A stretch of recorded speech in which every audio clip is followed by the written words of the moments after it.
السلام عليكم. انا جاي اتكلم معاكم في موضوع هو بيحصل معايا واكيد بيحصل مع كل الشباب، وده فكر الشباب عموما ماشي بيه في الوقت ده. وده من اكتر الاسباب اللي انا اختلفت فيها انا وابويا. ايه بقى هي؟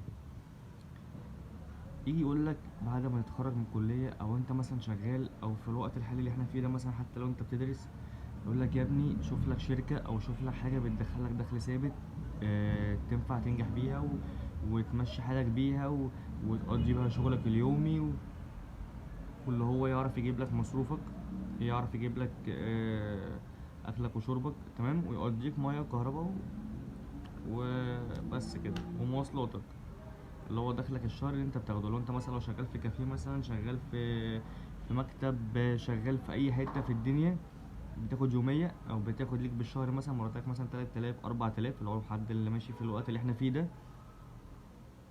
او انت مثلا بتاخد يوميه 100 يا عم، 150 جنيه. فاهم؟ هل انت بتعالى نبص مع بعض، هل مثلا 3000 ولا 4000 اللي انت بتاخدهم دول هل ما هيكفوك؟ هيعلوك؟ مفيش الكلام ده خالص. فانت الناس كلها ماشيه بالنظام ده، ايه؟ لا يا عم انا امن نفسي، انا ده فلوس داخله احسن ما فلوس خارجه. آه مفيش يا عم الكلام ده خالص. اقسم بالله انا اكتر اختلافي بيني وبين ابويا، يجي يقول لي شوف لك شغلانه ثابته، انجح وخد لك الشهاده وشوف شركه اشتغل فيها تدخلك دخل ثابت يعيشك طول عمرك. غلط. افضل طول عمري شقيان، اقسم بالله افضل طول عمري شقيان. انا وجهة نظري غير كده خالص. وجهة نظري، احنا عايشين في الدنيا دي هم كام سنة معدودين، اقسم بالله. فهننجح فيهم يا اما نفضل نعيش زي العبيد. احنا بنحاول نفتح لنفسنا شغل، بتحاول تشغل مخك، بتحاول تشغل فلوسك، حتى لو انت معكش فلوس بتحاول تجمع مبلغ صغير حتى، فاهم؟ وتنزل تشتغل تنجح بيه.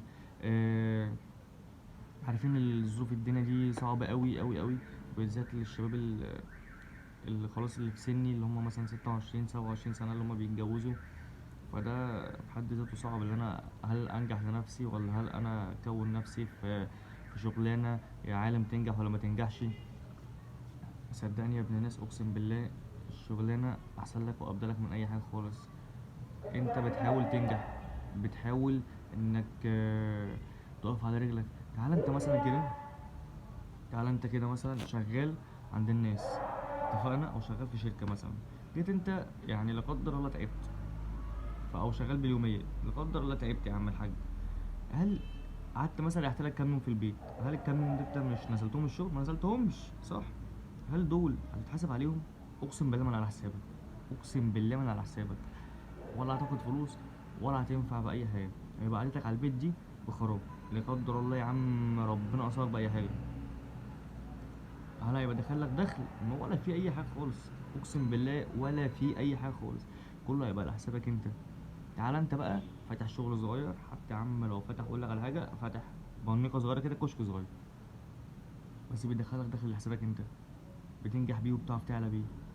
تعال انت يعني نفس الاصابات اللي حصلت اللي انا لسه قايلها دي حصلت لك، شغلك شغال، دخلك شغال، حتى لو جبت مثلا شاب امين ولا اي حاجه حطيته في مكانك، دخلك بجد هيفضل هو هو ويعلى كمان.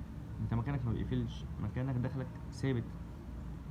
تعالى الناس اللي شغاله في الشركات وشغاله في المطاعم كده، عندك مناسبه يا عم ولا هتعرف تروح، ولا هتعرف تروح. عندك مشوار مش هتعرف تروح، مواعيدك كلها ترتبها يبقى اول حاجه ليك الشغل وبس، اولا شغلك وبس. انت نسيت حياتك، انت نسيت حياتك.